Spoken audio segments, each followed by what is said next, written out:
Cerita dimulai pada tahun 2004 di ujung paling selatan dunia, tepatnya di Antartika, salah satu wilayah paling kosong sekaligus paling berbahaya di bumi, sebab di sana hanya ada hamparan es tanpa ujung yang menyiksa. Di atas lapisan es Larsen, sebuah tim kecil ilmuwan sedang melakukan penelitian, di mana pemimpin ekspedisi ini adalah Jack Hall, seorang paleoklimatolog yang mempelajari iklim purba bumi. Bersamanya ada dua rekan kepercayaannya, yaitu Frank Harris, partner penelitian seniornya, dan Jason Evans, ahli pengeboran utama tim. Tugas mereka adalah mengebor lapisan es purba hingga ke dalam tertentu untuk mengambil sampel inti es. Seharusnya pekerjaan ini hanyalah rutinitas ilmiah biasa, namun hari itu situasi berubah drastis.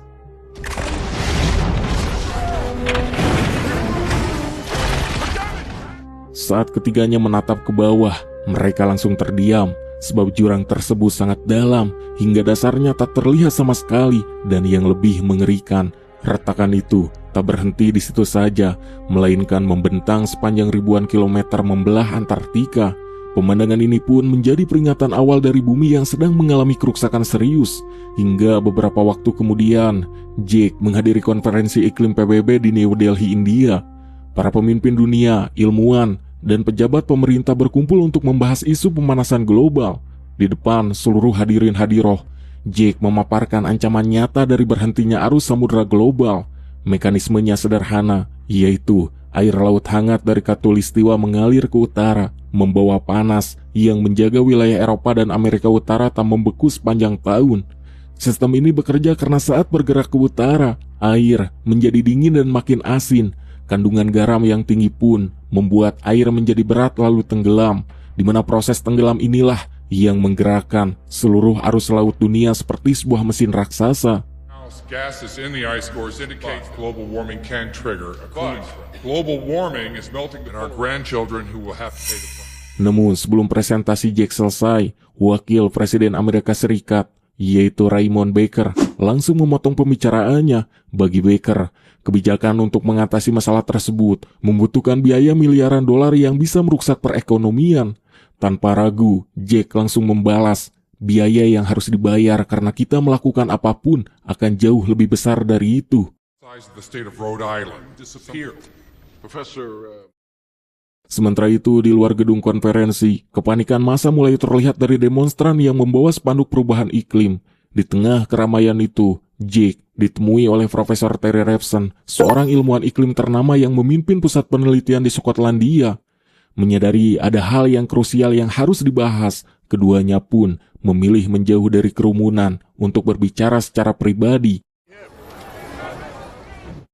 Sementara konferensi selesai dengan ketidakpedulian para petinggi, alarm bahaya pertama justru muncul dari alam. Di tengah Samudra Pasifik, langit mendadak berubah menjadi gelap karena struktur atmosfer bumi sedang bergeser secara ekstrim. Di pusat penelitian iklim Headland di Skotlandia, rutinitas malam tim Profesor Terry mendadak pecah. Dua ilmuwannya, Dennis dan Simon, mendapati keganjilan pada sejumlah pelampung penelitian yang tersebar di Samudra Atlantik Utara. Salah satu penumpang mendeteksi penurunan suhu air laut secara drastis hingga 13 derajat Celcius dalam waktu yang sangat singkat. Dennis, dancing girls, wine and parties. Hingga bencana pun mulai merembet ke kota-kota besar. Di Tokyo, hujan biasa tiba-tiba berubah menjadi hujan es ekstrim. Bukan butiran kecil, melainkan bongkahan es sebesar bola sepak bola yang menghantam kota dengan kecepatan tinggi dari langit.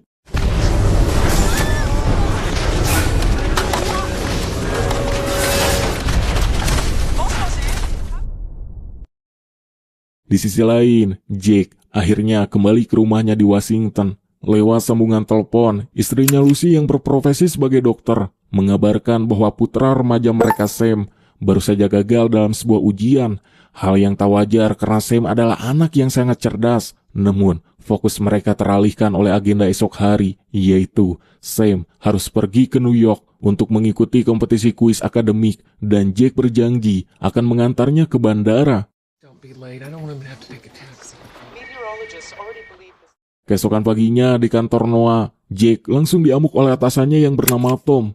Tom marah besar karena tindakan Jack di New Delhi dianggap telah mempermalukan wakil presiden dan mengancam pemotongan dana riset mereka. Namun, Jake memilih mengabaikan teguran itu demi menepati janji mengantar Sam ke bandara.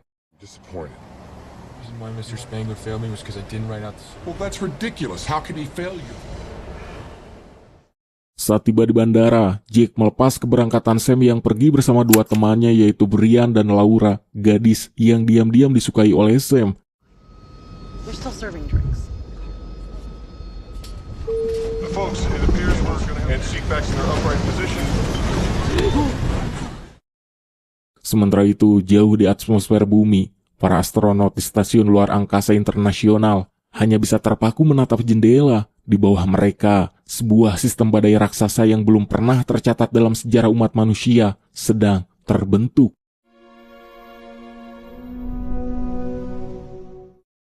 Di bumi, bencana berikutnya menghantam Los Angeles.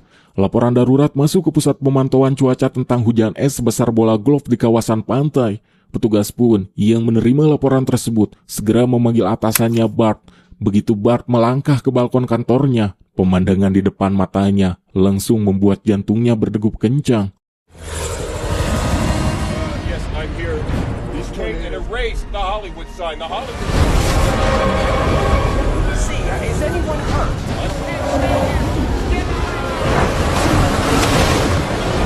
Bus just got dropped. Bersama dengan itu, gempa bumi dahsyat mengguncang kota yang sudah porak-poranda tersebut, hingga seorang reporter yang sedang melakukan siaran langsung tewas seketika di tempat setelah tertimpa papan reklame raksasa.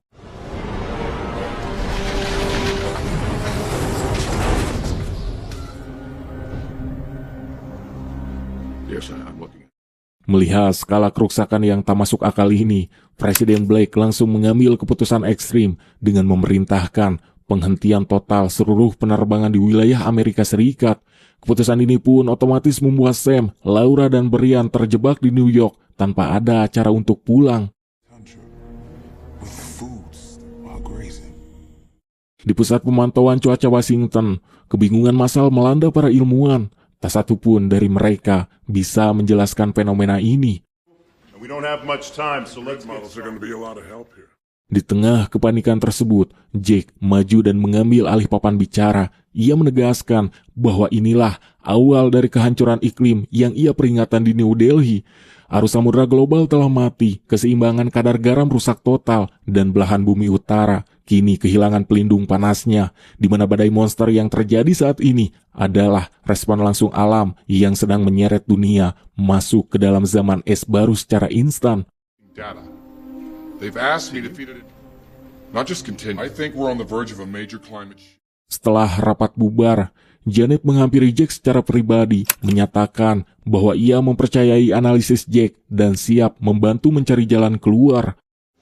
Welcome aboard.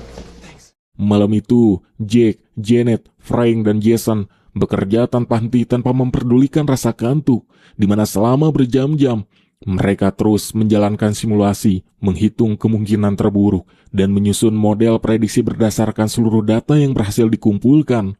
Setelah bekerja semalaman penuh, Janet menyerahkan selembar kertas hasil kalkulasi kepada Jake, di mana hasil perhitungannya sangat mengerikan, yaitu zaman es baru diprediksi akan benar-benar dimulai hanya dalam waktu 6 hingga 8 minggu ke depan.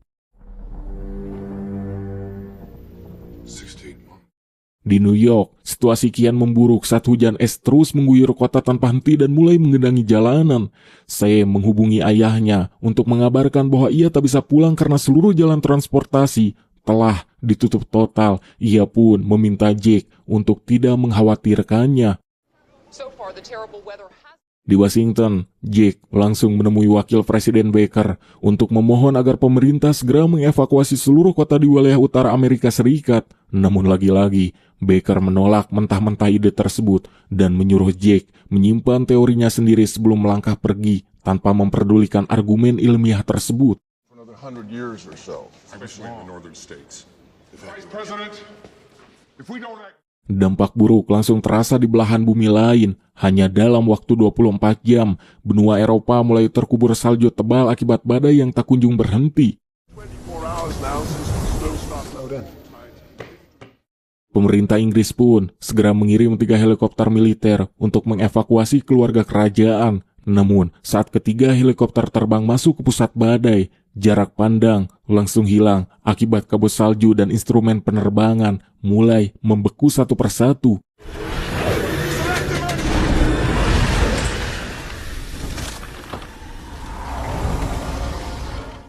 Melihat anomali mengerikan ini, Profesor Terry segera menghubungi Jake untuk membagikan seluruh hasil penelitiannya. Dari sinilah gambaran lengkap mengenai bencana ini akhirnya terjawab, yaitu sebuah super badai raksasa sedang terbentuk di atas belahan bumi utara.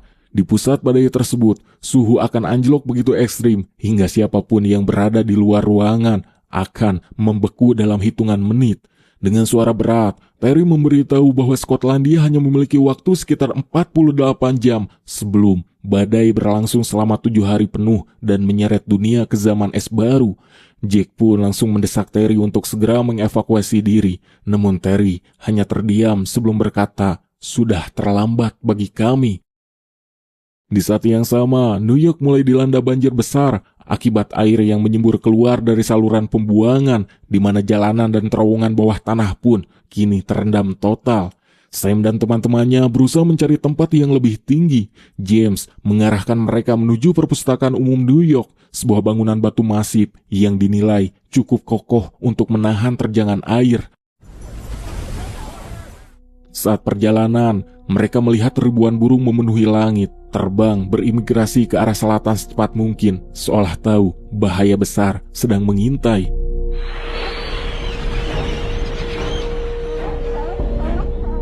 Di tengah pelarian itu, Laura melihat sebuah mobil keluarga yang terjebak banjir dan hampir tenggelam. Laura pun langsung berhenti untuk menolong mereka. Namun, tepat di momen tersebut, sebuah dinding air raksasa menjulang tinggi dari arah patung Liberty.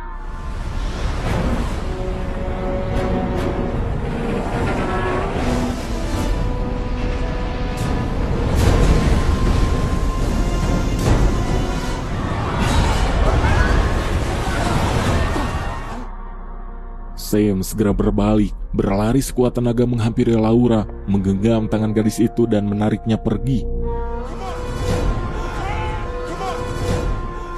Beruntung, Sam dan Laura berhasil masuk ke dalam perpustakaan, tepat sebelum gelombang menghantam pintu masuk. Lantai 1 langsung terendam, namun para penyintas di lantai atas masih bisa selamat untuk sementara waktu. Thanks for coming back for me.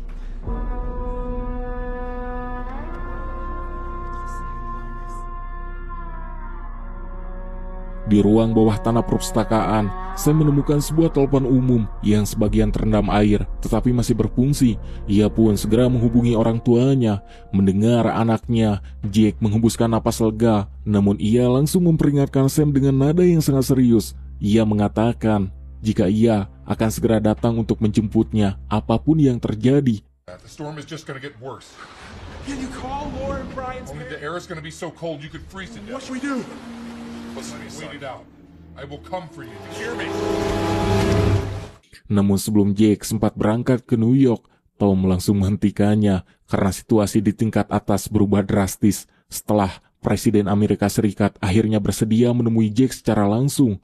Di depan mereka, Jake membentangkan peta besar Amerika Serikat dan menyampaikan kabar pahit, yaitu wilayah utara sudah tak mungkin diselamatkan. Evakuasi ke area tersebut sudah terlambat, dan siapapun yang nekat bertahan di luar ruangan akan membeku sampai mati dalam hitungan menit. Dan satu-satunya solusi logis adalah memindahkan seluruh penduduk yang tersisa secara massal ke arah selatan, menembus perbatasan Meksiko saat itu juga. Wakil Presiden Baker kembali mencoba menyanggah, namun kali ini Presiden Blake langsung memotong pembicaraannya dan menyetujui seluruh rencana Jake.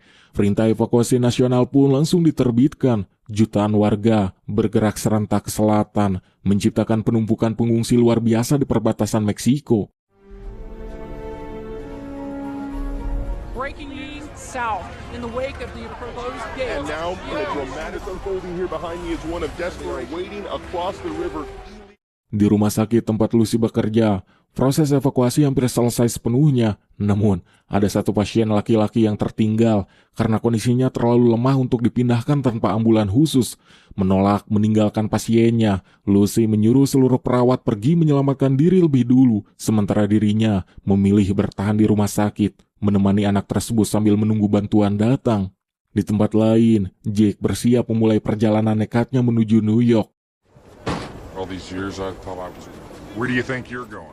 Jake, Frank, dan Jason akhirnya berangkat menggunakan truk khusus yang dipenuhi perlengkapan Arktik. Semakin jauh bergerak ke utara, badai salju bertiup semakin brutal hingga menghalangi pandangan secara total. Perjalanan kendaraan mereka akhirnya terhenti setelah sebuah truk kontainer besar melintang menutupi seluruh jalan. Tanpa pilihan lain, mereka pun mengenakan sepatu salju dan melanjutkan perjalanan dengan berjalan kaki dan saling mengikatkan tubuh pada satu tali panjang agar tak terpisah di tengah badai putih yang membutakan. Saat itulah mereka baru menyadari bahwa selama ini mereka berjalan di atas atap kaca sebuah pusat perbelanjaan yang sudah terkubur salju secara keseluruhan. Frank menatap kedua sahabatnya, lalu melihat ke arah kaca yang terus pecah di bawahnya. Di mana mengetahui situasi kritis ini, Frank langsung mengambil pisau dan memotong tali penghubungnya sendiri tanpa ragu.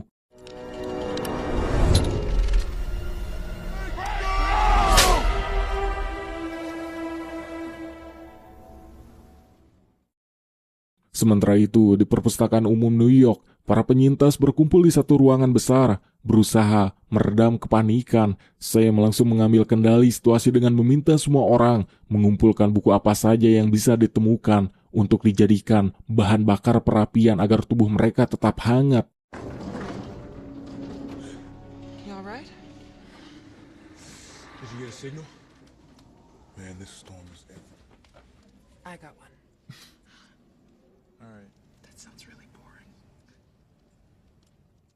Keesokan harinya, kondisi Laura memburuk drastis. Tubuhnya menggigil hebat, wajahnya pucat dan napasnya kian memberat. Saat Sam membuka kain yang membalut kaki Laura, ia langsung menyadari penyebabnya, yaitu luka akibat goresan besi saat banjir kemarin. Telah mengalami infeksi parah. Tanpa asupan antibiotik segera, Laura bisa kehilangan kakinya atau bahkan nyawanya sendiri. Sam pun memandang keluar jendela perpustakaan. Di kejauhan, tampak sebuah kapal kargo raksasa yang terseret banjir hingga terdampar di tengah kota dan kini membeku total. Sam tahu kapal besar seperti itu pasti menyimpan persediaan medis di dalamnya. Tanpa ragu, ia pun memutuskan untuk pergi.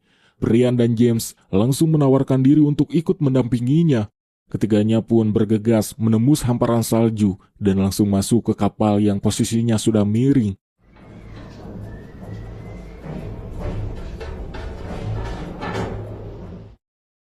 Mereka berhasil menemukan ruang medis, namun pintunya terkunci rapat dari dalam. Sam bergerak cepat, menyusuri lambung kapal yang licin, memecahkan salah satu jendela kaca, lalu merangkak masuk untuk membuka pintu dari dalam agar dua temannya bisa masuk.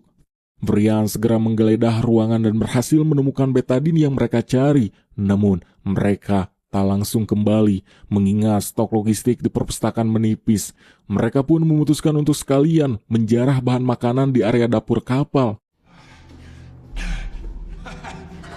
Tanpa mereka sadari, bahaya lain sedang mengintai dari balik lorong-lorong yang gelap. Sekelompok serigala yang lepas dari kebun binatang akibat banjir kemarin ternyata berada di dalam kapal. Hewan-hewan buas yang kelaparan itu pun bergerak cepat tanpa suara mengikuti aroma tubuh manusia.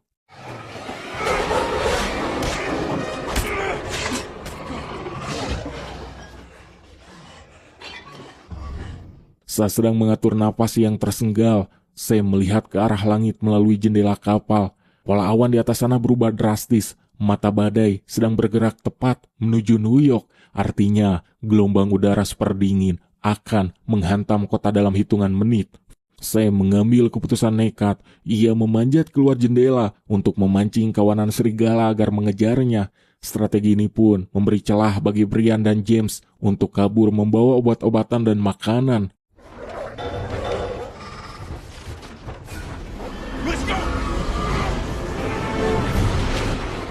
mereka berhasil melompat masuk ke dalam perpustakaan hanya beberapa detik sebelum udara beku menghantam bangunan.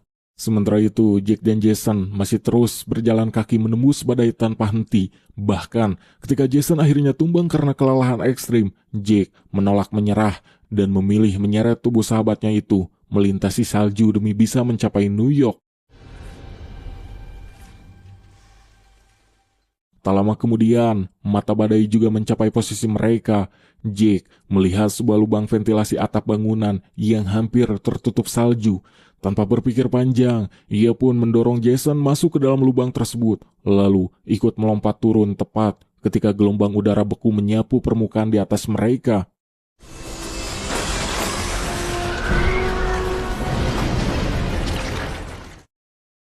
Beberapa jam berlalu hingga badai sedikit mereda di area tersebut.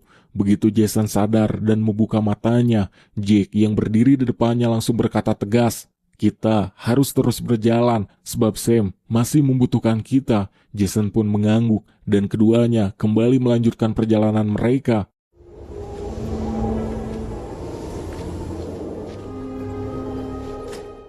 Malam harinya, Jake dan Jason mendirikan tenda darurat untuk beristirahat. Di tengah kondisi tersebut, Jason bertanya, "Menurutmu, apa umat manusia masih bisa bertahan setelah semua ini?" Jake terdiam sejenak sebelum menjawab, "Mereka pernah selamat melewati zaman es sebelumnya. Bedanya, kini mereka punya lebih banyak pengetahuan." Tanpa ada keraguan sedikit pun, Jake menegaskan jika ia sudah berjanji akan menjemput anaknya dan ia akan menepati janji itu. Jack, you know the chances of Sam. I made my son a promise. Sementara itu, Washington kini telah berubah menjadi kota kosong yang sepenuhnya ditinggalkan. Gedung putih tak berpenghuni dan seluruh gedung pemerintah gelap tanpa aktivitas. Presiden Black sempat memimpin konvoi besar bersama para pejabat tinggi menuju Meksiko. Namun di tengah jalan, nasib buruk menimpa mereka yang membuat sang presiden meninggal di saat itu juga. Pasca kematian sang presiden, Raymond Baker resmi dilantik sebagai Presiden Amerika Serikat yang baru. Pria yang sebelumnya berkali-kali mengabaikan peringatan ilmiah dan menyuruh Jack menyimpan teorinya sendiri, kini berdiri di depan kamera di Mexico City. Untuk pertama kalinya, ia mengakui kesalahannya secara terbuka dan menyatakan bahwa para ilmuwan benar. Pemerintah baru pun segera mengarahkan operasi penyelamatan besar-besaran ke wilayah utara.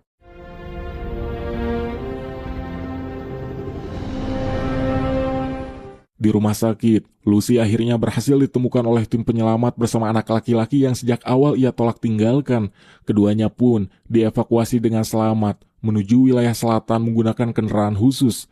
Di saat yang sama, dari Stasiun Luar Angkasa Internasional, para astronot menyaksikan sebuah fenomena luar biasa, yaitu badai raksasa yang menyelimuti belahan bumi utara mulai melemah, dan pusaran awan masif yang perlahan menutupi daratan kini menipis. Untuk pertama kalinya, permukaan bumi kembali terlihat jelas, di mana salah seorang astronot bergumam pelan melihat betapa bersihnya atmosfer bumi dari polusi saat itu. Di bawah sana, Jack keluar dari tenda daruratnya. Badai salju telah benar-benar berhenti, menyisakan langit biru pucat yang bersih tanpa ada tanda-tanda badai lagi. Tanpa membuang waktu, ia dan Jason langsung melangkah maju, melanjutkan perjalanan kaki mereka menuju New York. Jake memeriksa perangkat GPS miliknya. Koordinat menunjukkan bahwa perpustakaan umum New York berada tepat di bawah hamparan salju yang sedang mereka pijak.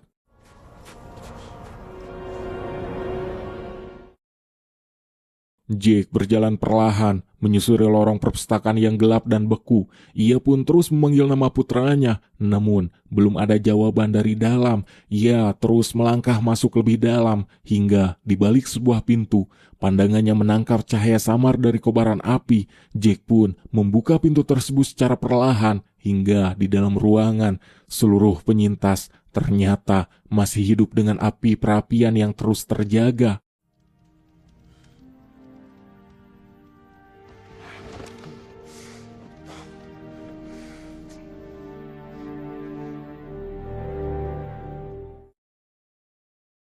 Tak lama kemudian, raungan baling-baling helikopter memecah langit New York yang membeku. Dari jendela helikopter, Tom melihat sosok kecil bergerak di atas hamparan es, berjalan keluar menuju arah datangnya bantuan.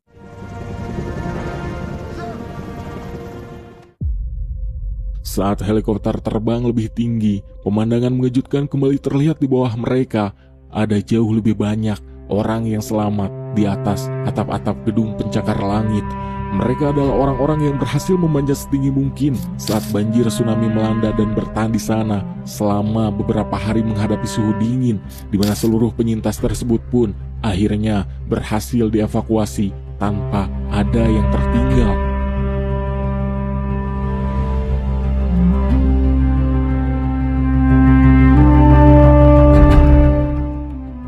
Pada akhirnya, bencana ini bukan sekadar tentang badai salju, gelombang tsunami, atau suhu yang mampu membekukan manusia dalam hitungan detik.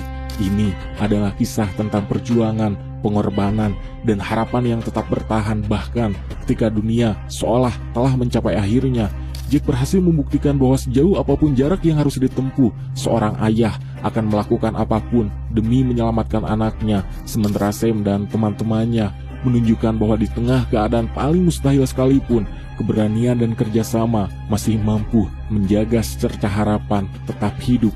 Ketika akhirnya badai mereda, dunia memang tak sama lagi. Kota-kota besar telah berubah menjadi hamparan es, jutaan nyawa telah hilang, dan umat manusia dipaksa memulai segalanya dari awal.